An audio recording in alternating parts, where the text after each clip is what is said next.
All right, everyone, let's go ahead and get started. Welcome to the Michigan Future Virtual Roundtable discussion with Lou Glazer, President of Michigan Future, and freelance journalist Rick Hagelin. They're going to be holding a discussion on Michigan's 30-year economic failure while examining an alternative that Michigan could be following. That alternative is what Minnesota has taken to prosperous results.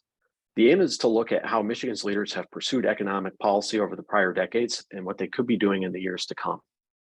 Feel free to jump in with questions as this goes, either in the discussion or in the chat, or raise your hand and we can have you ask the question live. This is meant to be an open forum and we encourage discussion. So please feel free to jump in after Rick and Lou finish their intros. And we're going to get started today with Lou Glazer. Lou, over to you. Thanks, Adam. Thanks to everybody for joining us. So if you, at Michigan Future, just for those of you who don't know much about us, we're a think tank that got started in 1991, focused on the economic well-being of Michigan households. Our main work over those 30 years has been looking at data and trying to understand sort of how well Michiganders are doing compared to other states in the country, and what Michigan has to do to be a high prosperity state, a place with a broad middle class. And the one basic conclusion from all the data is, whether you're looking at employment data or income data, is that Michiganders over the last 30 years have fallen farther and farther behind the nation. We've gone from basically a high prosperity state to a low prosperity state over 3 decades.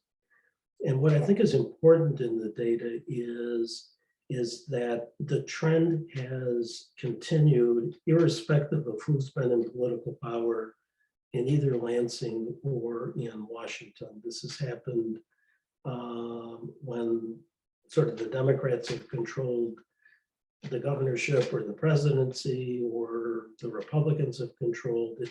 It's been irrelevant. The same thing's true with Congress and the state legislature. It's a consistent 30-year pattern of downward trend compared to the country.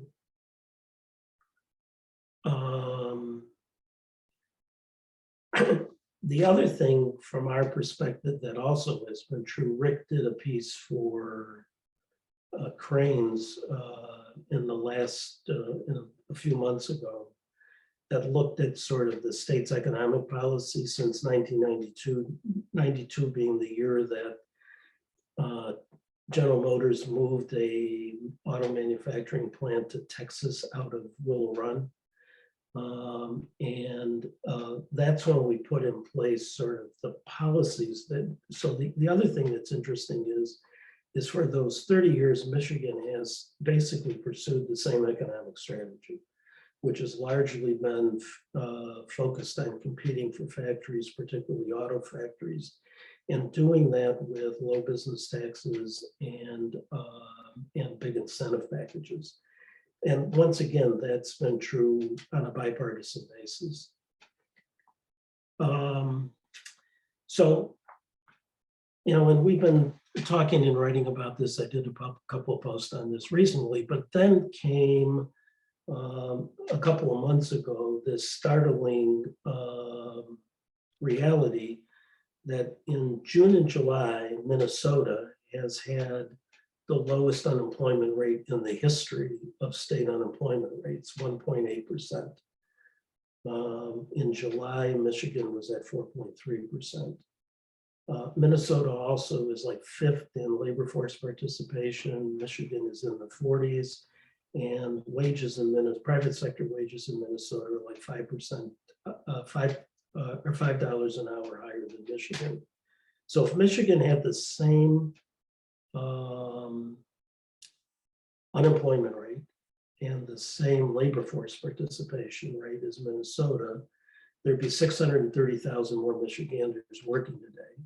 And if we had the same average private sector wages, full-time year-round wages in Michigan would be $9,000 higher than they are. And what Rick has done for us in 2014 for the state of Minnesota and 2018 for Metro Minneapolis is do case studies on their policy regime, which is completely different than what Michigan has been pursuing for these 30 years. So, you know, there's a clear alternative that has worked far better. The one thing that I just looked at that I think is interesting. In the early 90s, Michigan, Minnesota, and the United States had basically the same median household income in 2021 dollars, about $60,000. Today, the country's at 70,000, Minnesota's at 80,000, Michigan's at 64,000. So to me, that's sort of a really stark comparison of how we've really had a really bad 30 years and Minnesota's had a terrific 30 years. So why don't I turn it over to Rick to talk a bit about what Minnesota has done differently than what Michigan has done. Oh, thanks, Lou. You know, as you said, I did a couple of reports for Michigan Future, kind of looking at the policy structures that were set up over the decades in Minnesota and in Minneapolis to make the state and the metro area, you know, such a vibrant area to live. Some of this goes back really to the 1950s. At that time, you know, I was told that some of the people that I talked to for the report that Minnesota really lagged the nation in a lot of different economic measures and in educational attainment. And, you know, there was just sort of a broad agreement that, you know, there something had to be done about that. So they, you know, they launched bigger spending plans for education. And then in the 1970s, this is really kind of interesting that they really set up a lot of the structures that exist today that have really helped them make them a vibrant economy. And it was really kind of largely a bipartisan effort. Minnesota's been long been dominated by the Democratic Party, which they actually call the Democratic Farmer Labor Party. But during that time, there were several Republican governors who really pushed through some of these things. You know, they started planning for public transit, continued education spending, and if you look at comparison of spending on some of these important investments, comparing Michigan to Minnesota, Minnesota was outspending Michigan in just about every category. They also in Minneapolis set up something called the Metro Council, which is a kind of similar to our SEMCOG, but it's much more powerful. They run transit. They set up they run the sewer systems of all things, and that kind of came about because there was a big environmental concern in Minnesota that you know that this was individual sewer systems were degrading the environment, so they took over that responsibility. They also there was something called the Minnesota Miracle that actually made the cover of Time magazine in 1970, which outlined a lot of the things that I had just mentioned. But the big thing was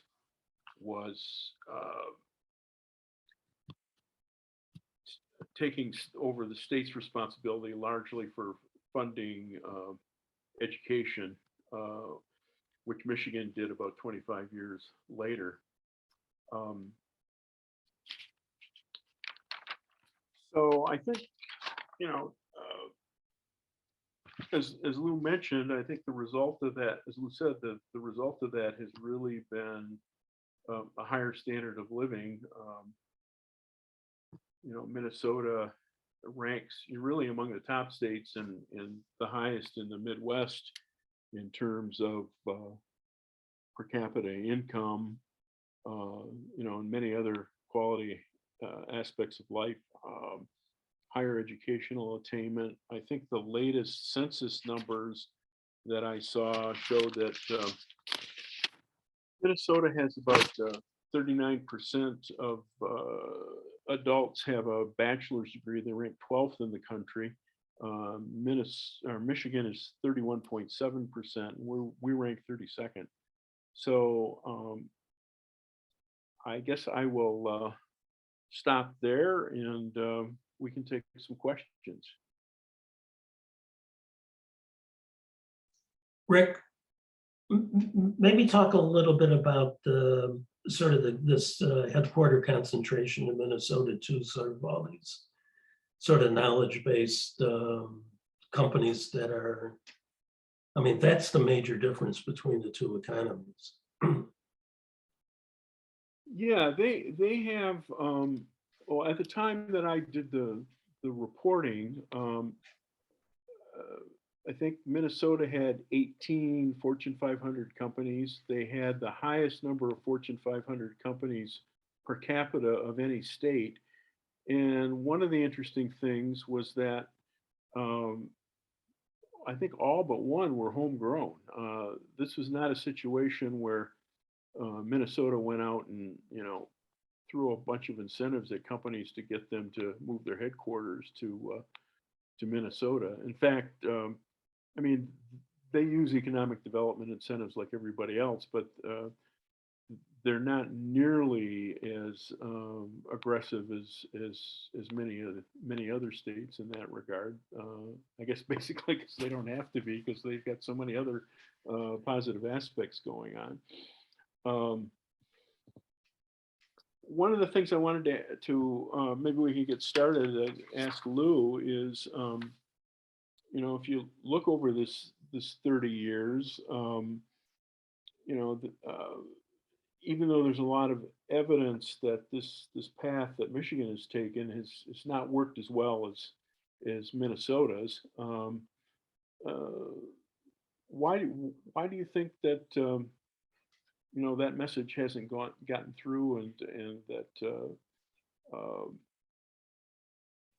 we're not emulating that state in many different ways?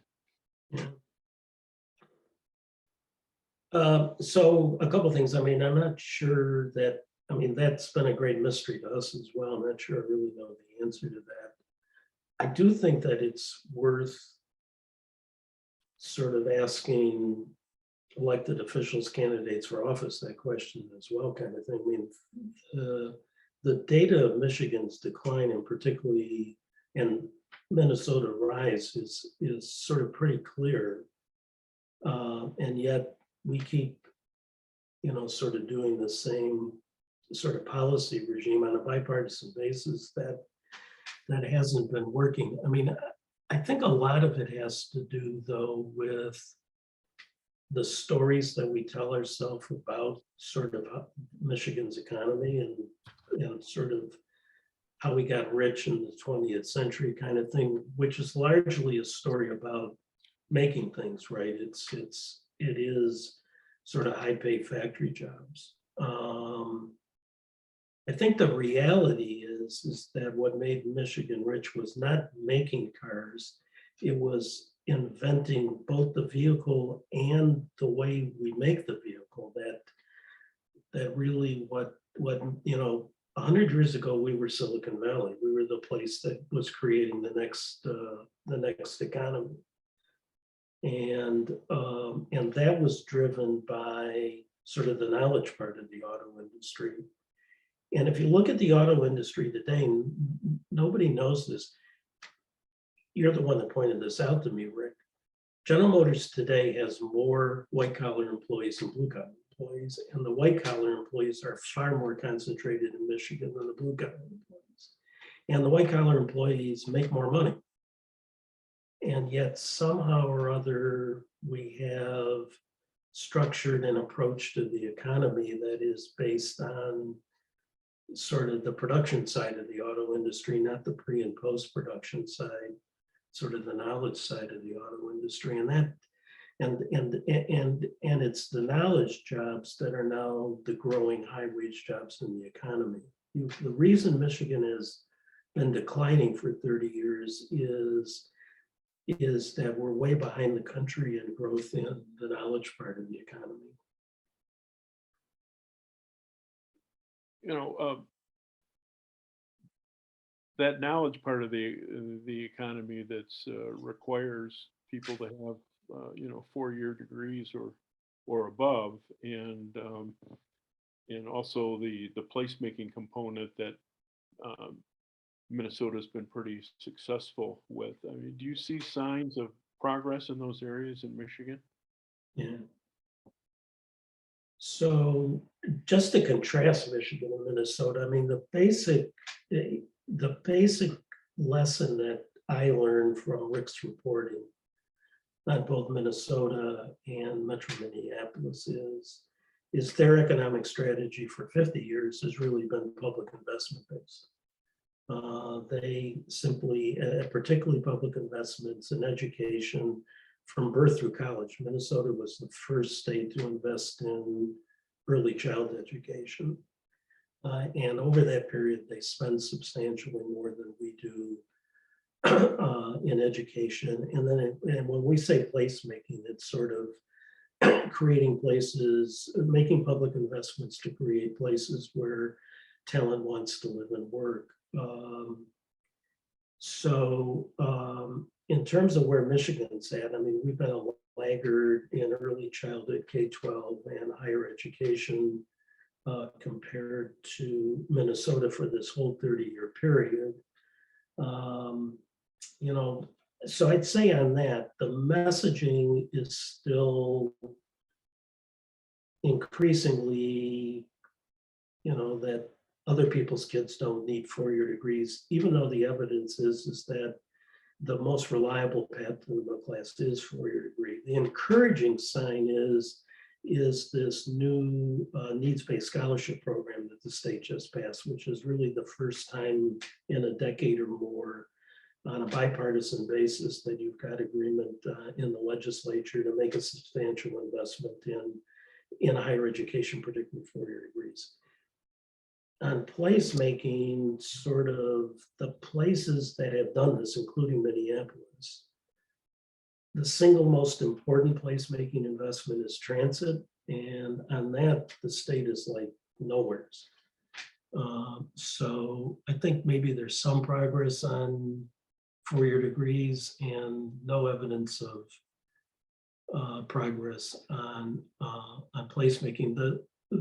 There's just the data there, which is pretty interesting.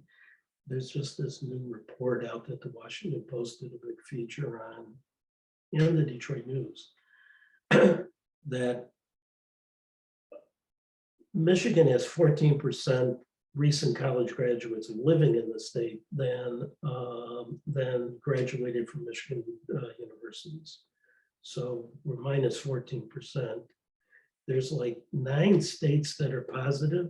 Minnesota, because of Metro Minneapolis, and Illinois, because of Metro Chicago, are 2 of the 9 states that have more college graduates living than have graduated from their universities. So we are exporting talent, they are importing talent. And places that import talent are the economic winners these days. I think there's some other questions. I saw a couple pop up on the screen, but I couldn't read the whole question. So I don't know how we want to handle that. Yes, if anyone has any questions, feel free to jump in. I think Paula Gardner. Oh, wait, okay, here we go. I see them now on the side panel.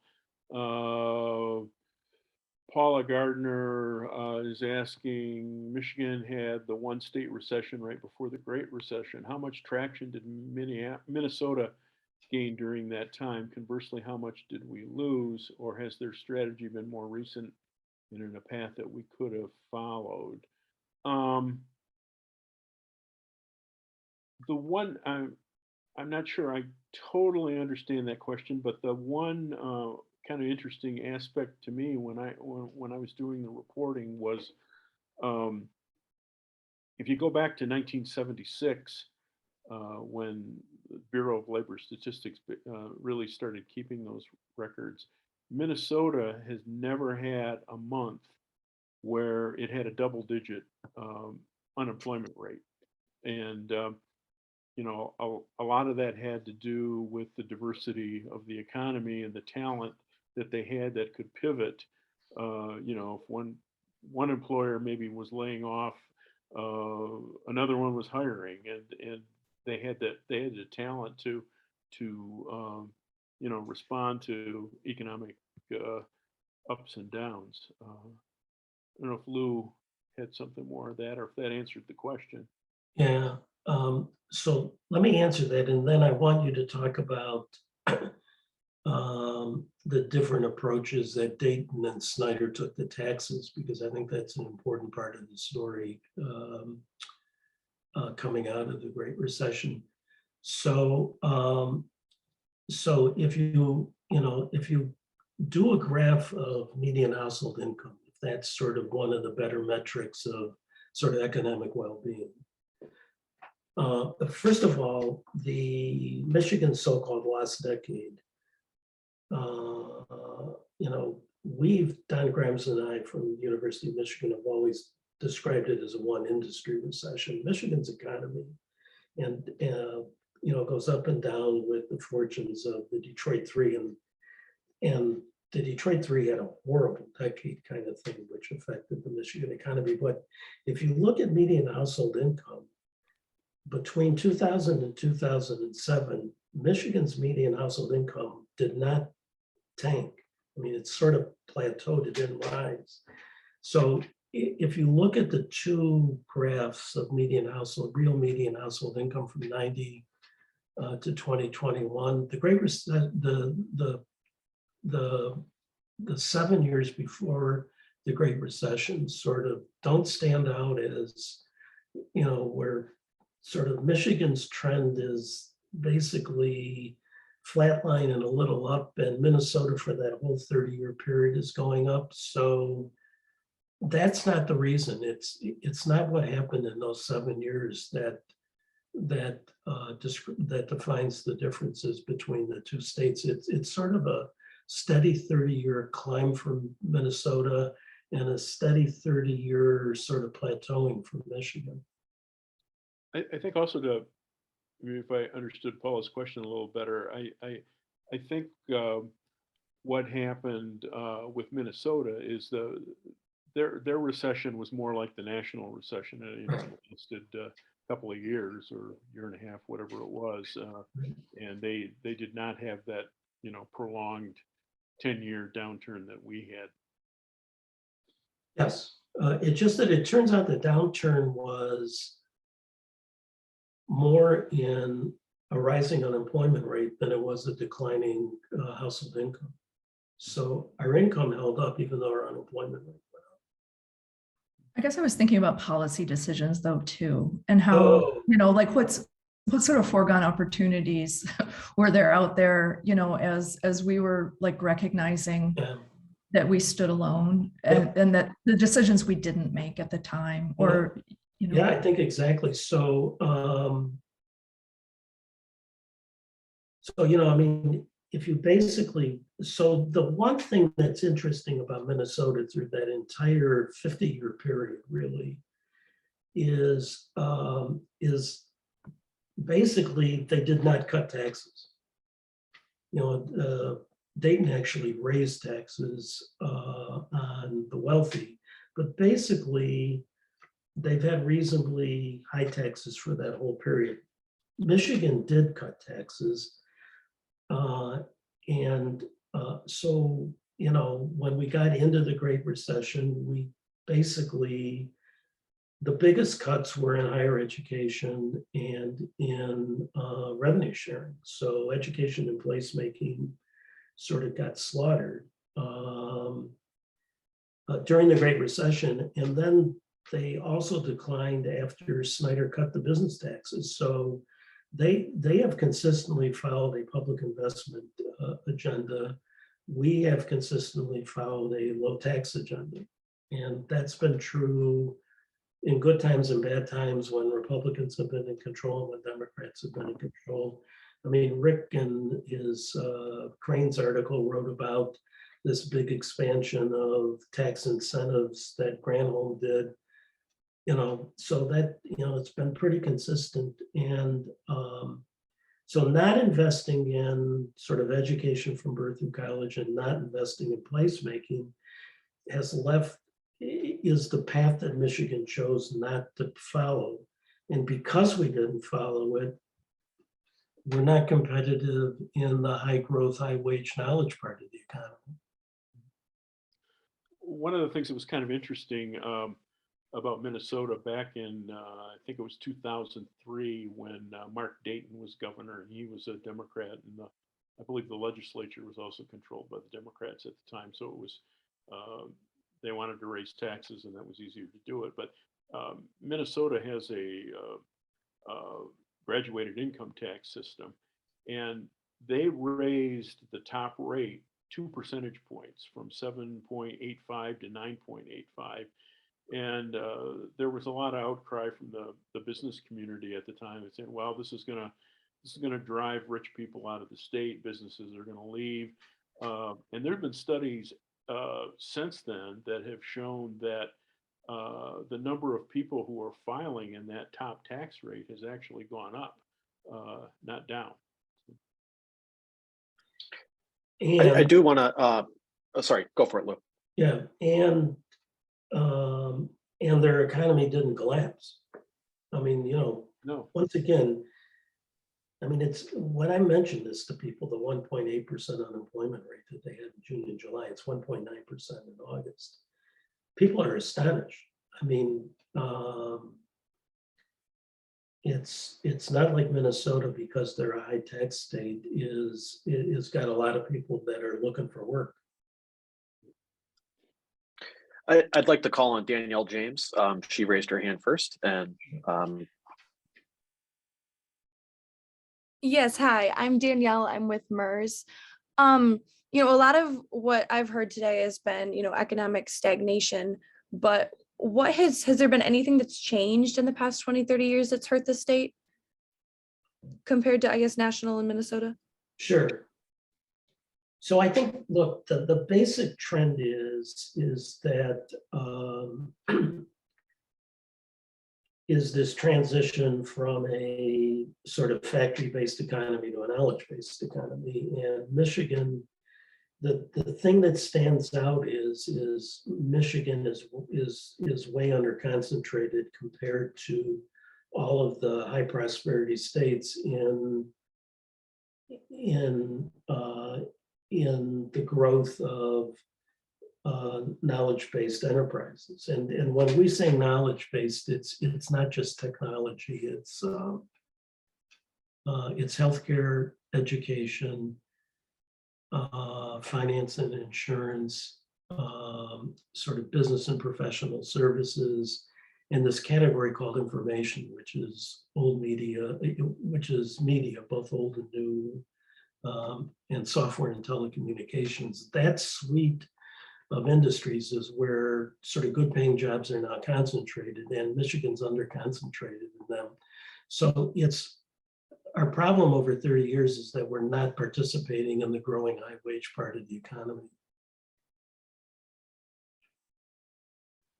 And Michigan's growing in some of those measures, but but we're not making really any progress against competing states.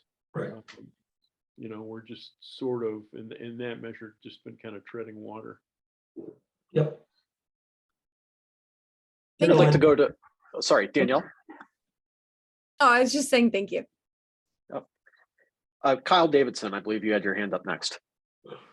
Hi, yeah, I was interested. I know, and I think Rick probably hit some of this in talking about some of the early childhood education things, but I know you kind of talked about some of the policy decisions made through the Minnesota Miracle, as they referred to it. I was just wondering if, that kind of core of that was that investment in early childhood education, or if there were other, changes in education policy that kind of helped guide that investment in education that we should know. Yeah, Michigan, or excuse me, Minnesota was one of the early leaders in that movement of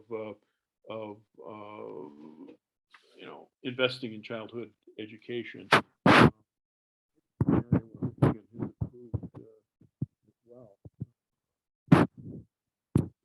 Yeah, that started maybe late '80s, something like that, and they've I don't know exactly what the numbers are today, but it's been an emphasis for quite a long time there. Yeah, their early childhood K-12 and higher ed spending has been substantially higher than Michigan in all three categories for this entire 30-year period. It was the guy, Rick, at the Federal Reserve in Minneapolis who was the real leader in getting them to do early childhood before anybody else did. So if you look at this, we're talking about this knowledge-based economy growth there. It's highly correlated with the proportion of adults with a 4-year degree or more. And, Minnesota simply made that a priority. Michigan hasn't.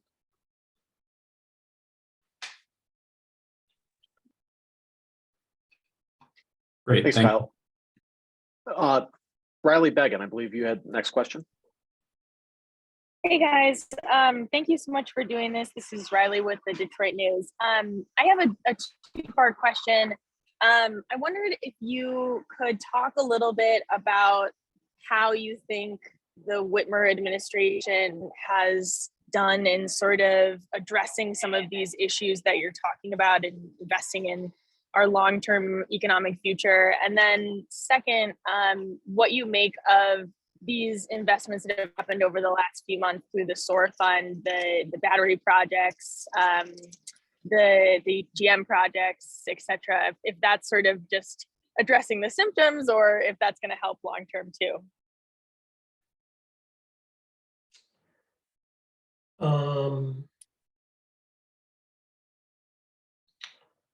So I think the way that I think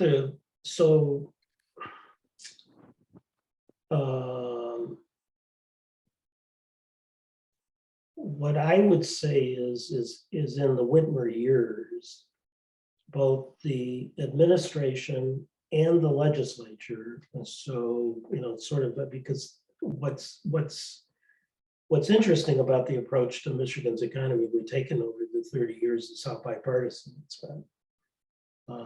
It really has not, and to be honest with you, if you look at what candidates from both parties are running on now, it also is pretty bipartisan. There's been this pretty consistent approach to economic policy, which has been the focus on competing for factories and doing that with low taxes and big incentives. So now, as I said, when all the new money became available, both the state surplus money and the ARPA money, the state has made big new investments in education, not a lot in placemaking, but there's been an increase in early childhood. There's been a big increase in K-12. There's a scholarship fund, once again on a bipartisan basis. But along with that has been sort of this continuation of really big increases in incentives. So I just don't view the last 4 years as having broken with the 30-year pattern on a bipartisan basis.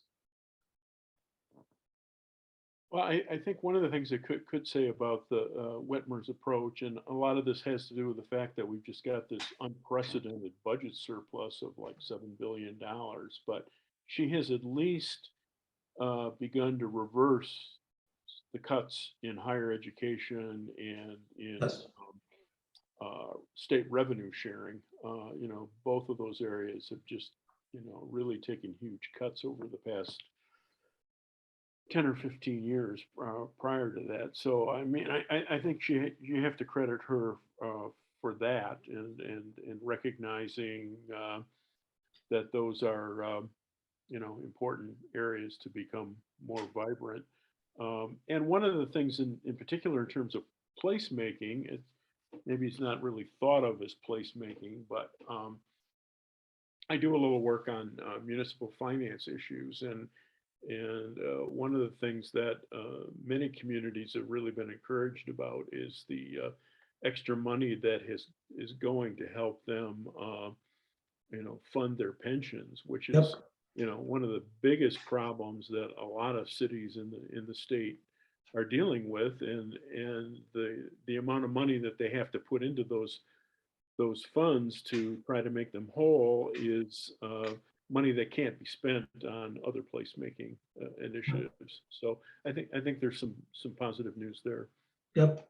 The other thing that popped in my head on placemaking, which I forgot about, is that the governor made a big proposal for park funding. Parks are an important part of sort of town attraction amenities. I mean, Minneapolis is actually probably one of the best in the country kind of thing. So they're clearly, with all this new money, there has been more public investments in Michigan than there's been for a long time in both education from birth through college and in some areas of placemaking, although still nothing on transit.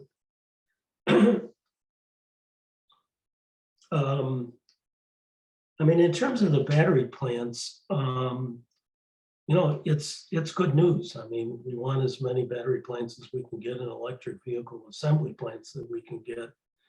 But we also want, and probably in terms of having a big middle class, we also want to be the place where the mobility industry is invented, design, and development, sort of the knowledge part.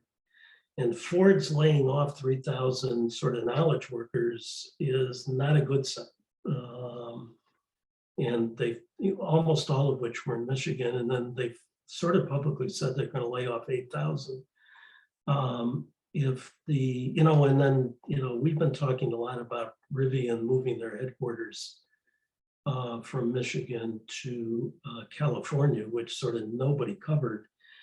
But that part of the auto industry probably is more important to Michigan's future success economically than even the battery plants and the assembly plants are. Battery plant and assembly plants are important, but the place where the mobility industry gets invented and developed is more important to the state. And at the moment, we may not be very competitive in that space.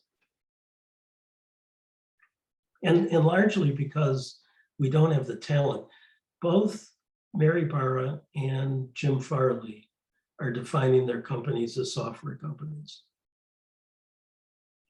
And Michigan at the moment is not well positioned, is not competitive for software companies. And that's part of the central challenge that the state faces.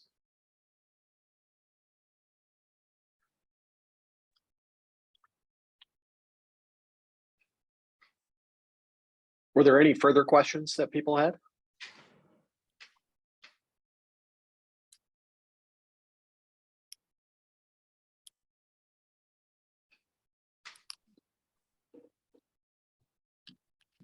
All right, seeing none. Thank you, Lou and Rick. I'm not sure if either of you want to close with anything, but No, I think we can. So both of us are available, if you want to talk to us and follow up or whatnot. Hopefully, I mean, our main purpose in doing this was to, was to try to see if we can sort of stimulate a conversation about this about what we can do to reverse this 30-year decline. In the election, it's sort of not been talked about a lot, and we think it's important enough that it should be what the other candidates are talking about. Agreed. Thanks, everybody. Yes, thanks, everyone. We will make a recording of this available to everyone afterwards. And thank you all for attending today. Adam, I was just wondering, I know there were a couple references made to some reports that Rick did for Michigan Future. I was wondering if you could send those out as well. I don't know if I'm the only person that might be interested in those. Yeah. Sure. Yep. We will make those available as well, Kyle. Thank you. Thank you.